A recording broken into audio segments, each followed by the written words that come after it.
démarrer par le bas un peu plus sensible, plus on va monter, plus c'est tranquille. Donc le truc c'est, vous êtes ici pour vous faire plaisir, ouais. Donc c'est de vous détendre. On s'occupe de tout.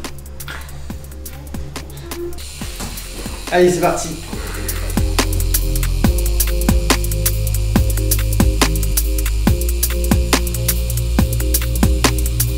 Moi je considère aujourd'hui que je fais le plus beau métier du monde parce que c'est une passion.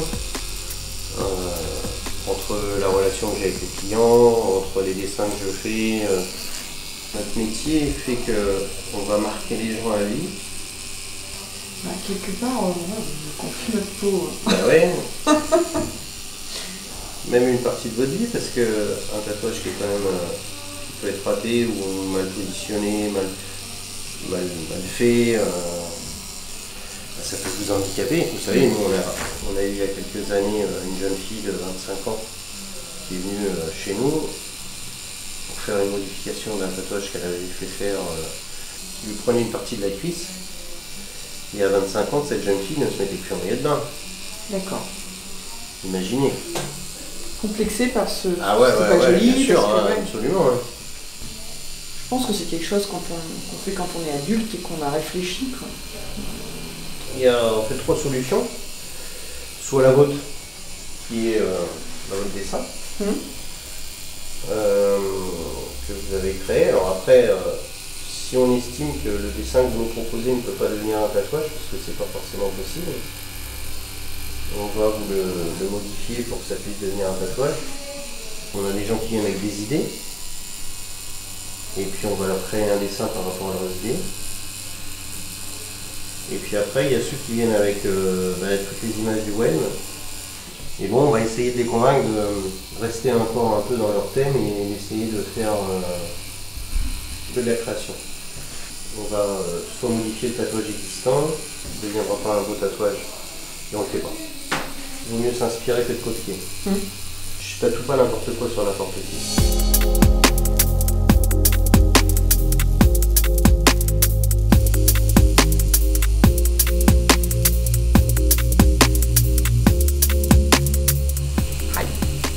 Ça picote. Ça picote. Mais ça va? Oui. Il y a toujours l'appréhension du premier tatouage où les gens sont un petit peu stressés, ce qui est tout à fait normal.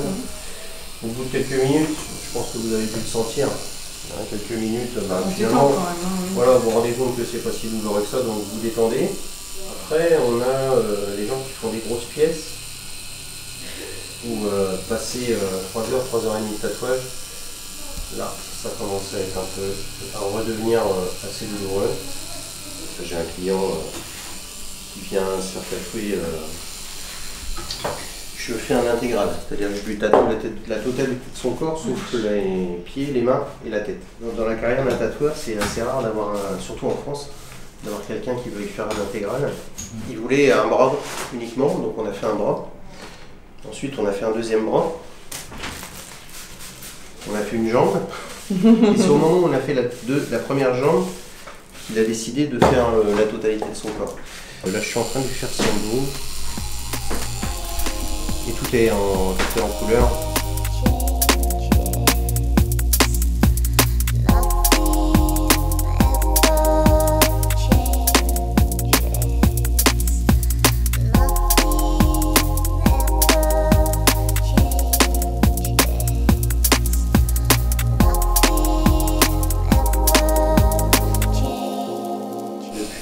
Le ministère de la Santé a mis, heureusement, et grâce aux collaborations avec des tatoueurs français, notamment le syndicat national des artistes tatoueurs, a mis en place un décret d'hygiène.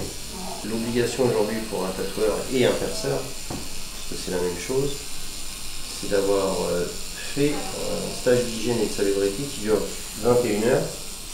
Il faut prévenir et d'une part la préfecture et d'autre part les agences régionales de santé. Donc il peut ne pas savoir dessiner par exemple. Exactement. La raison est toute simple, c'est que en fait le dermographe, l'appareil que je tiens dans la main, et la peau ne sont pas considérés comme des outils artistiques. On ne peut pas faire commerce de sa peau en tant que art. On a des jeunes tatoueurs qui ont 25, 26 ans, même des fois moins, qui ont en fait des âmes d'artistes de base, qui amènent des idées qui sont exceptionnelles. Aujourd'hui, on voit des formes géométriques sur les tatouages qu'on ne voyait pas il y a 10 ans. Moi, je pense qu'aujourd'hui, il n'y a plus de limite dans le tatouage. C'est-à-dire qu'à partir du moment où on a la place, aujourd'hui, la seule limite qu'on a, c'est la taille du tatouage.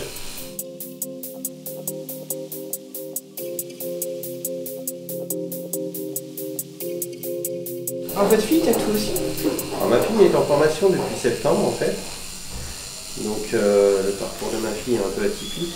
C'est une jeune fille qui faisait des études d'infirmière, qui a décroché de ses études parce que mais elle dessine depuis qu'elle est toute petite. La première chose qu'elle a fait, c'est de reprendre des études d'art. Donc elle a été dans une école de dessin. Et puis depuis septembre, elle est en formation chez nous. Donc vous faites plutôt les retouches ou vous faites J'ai les commencé, tatous effectivement, j'ai commencé par les retouches pour prendre la main en fait. Ouais. Et puis après j'ai fait des petits tatouages qui sont, on va dire, rattrapables. Et puis là, petit à petit, je commence à faire des tatouages beaucoup plus rigoureux, un peu comme dans ce style-là. Et donc c'est vrai que j'avance assez vite. Elle a fait son premier tatouage sur moi. Donc là, de l'appréhension, elle ne l'avait pas. Je n'ai pas compris pourquoi. J'aurais préféré qu'elle l'ait un peu, mais elle ne l'a pas eu.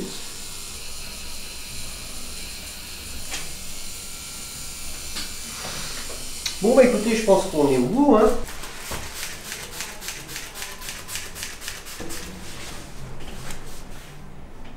J'adore. Alors, écoutez bien ce que je vais vous dire, c'est important. Ouais. Je vais vous faire un pansement. Ouais. Dans 3 heures, la première chose que vous faites, c'est vous lavez les mains. Ça, c'est important, le tatouage, c'est comme une plaie. La peau est ouverte, donc il faut éviter les bactéries. D'accord. Donc il faut bien respecter les règles d'hygiène. Vous lavez les mains, vous enlevez le pansement, nettoyez le tatouage au savon et à l'eau tiède. Ouais. Et une fois que le tatouage est sec, tout de suite derrière, vous appliquez de la crème cicatrisante. Donc à partir de demain, les soins, c'est 3 fois par jour pendant 15 jours. Pas de bain, pas de piscine, pas de soleil pendant 1 mois. Je peux me boucher? Douche, oui. Sinon, vous laissez à l'air. Les fringues du coton, pas de matière synthétique. D'accord.